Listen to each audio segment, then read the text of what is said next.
Benvenuti tutti carissimi lettori di mattoscacco.com.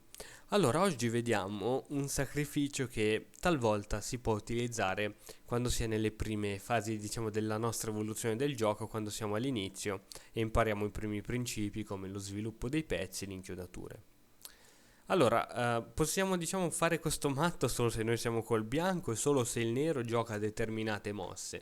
Non sempre, appunto, possiamo effettuare questo matto, altrimenti sarebbe troppo bello. Allora, dobbiamo aprire con E4.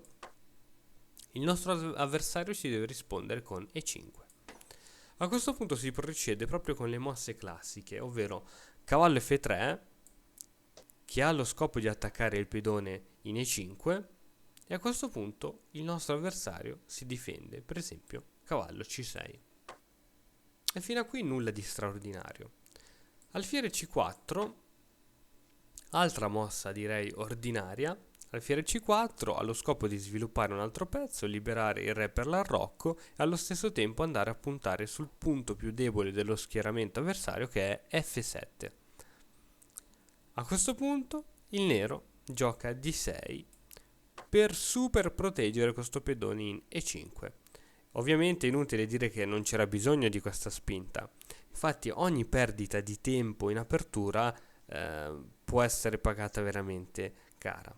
Ora sviluppo del cavallo in C3.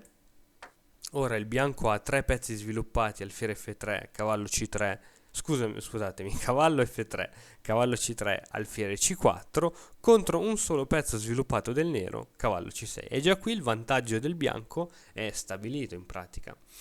Ora con alfiere G4 il nero inizia anche lui a sviluppare un pezzo, tuttavia sviluppa l'alfiere del lato di donna, quando sappiamo che in un primo momento, se si decide di arroccare corto, è meglio sviluppare i pezzi dell'ala di re.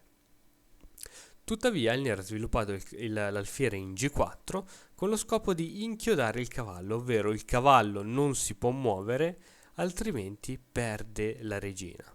Ok?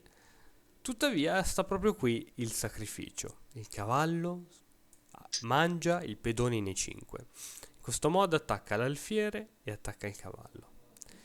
L'alfiere o si ritira o mangia la regina, cosa che probabilmente farebbero tutti gli inesperti.